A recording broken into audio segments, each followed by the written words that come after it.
Hey everybody, this is Paul with Paul's RV Rentals and Repair.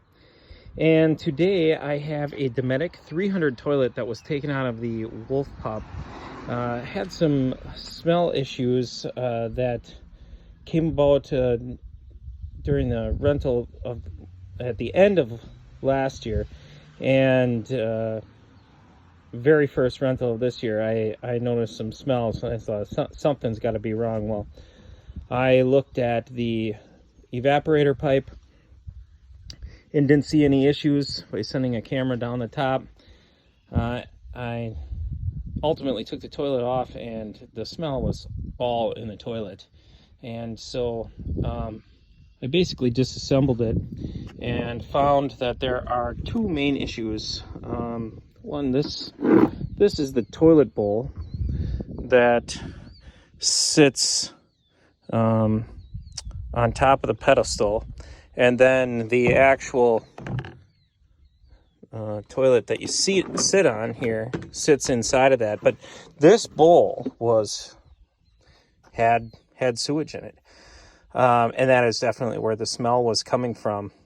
So there are really only two things that it could be. One, there is this seal here that just pops off. This actually fell off right away, and you can actually see that there's an area on here that seems like it was damaged, maybe pinched, and it wasn't put on properly.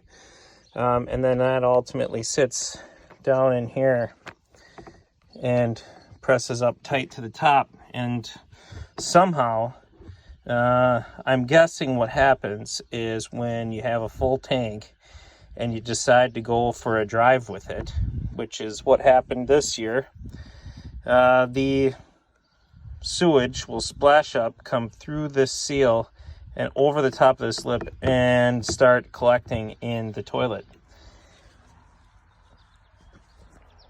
It's, even with a bad seal, it seems like only the perfect situation would happen in order to create this. So anyways, what I'm going to do is I'm going to get some silicone, and I am going to put a bead of silicone around the edge here. I'm going to put the seal back over the top of this, like so. And then I'm going to put a bead of silicone on here again, clear, and then pop it back onto the seat and hook it up. One thing I didn't see right away at first, there are some clips that go around the outside when you're taking this off, but there are also 3 screws that are buried underneath that you'll have to remove before you can take that next step.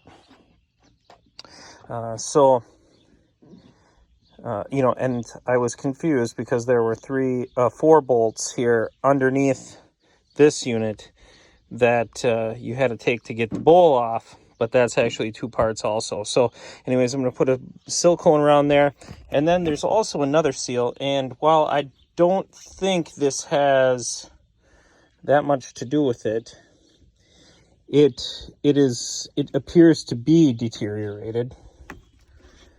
So what I was going to do is the same silicone method. I'll put a bead of silicone underneath and on top, and then that seal sits on this very fine line seal here. And hopefully that bead keeps it from overflowing into this part, which also had some sewage in it.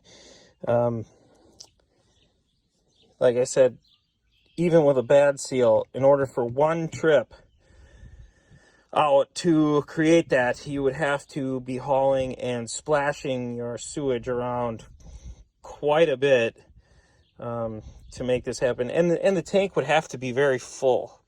So there is absolutely nothing else that I can determine. There's no cracks in this or anything. You remember, if you think about it, the sewage is all the way down at the bottom and then all the way down into the tank. So the only way that it would get up there that high is that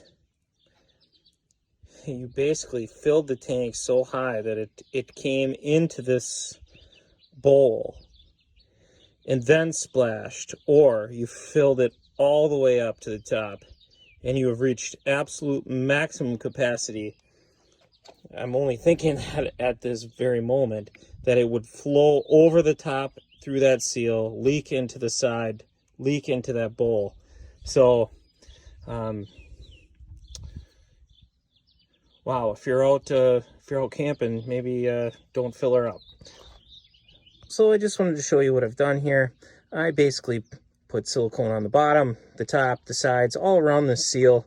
It's probably never going to come off again, but I've cleaned everything up on the inside here, and hopefully I never have to worry about this again. So I'll show you the next seal. Okay, so when I slid this over the top, one, I forgot this trap seal here, or whatever you want to call it. But you can easily tell how it could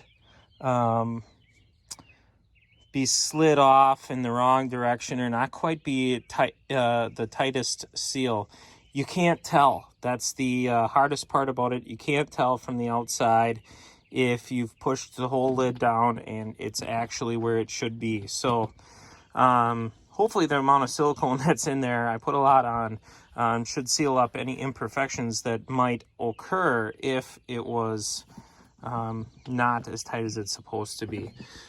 So I've got it down. I put a silicone bead underneath this gasket as well, just in case. That will lay onto this ring here. And I think we should have ourselves a smell-free, sewage-free toilet.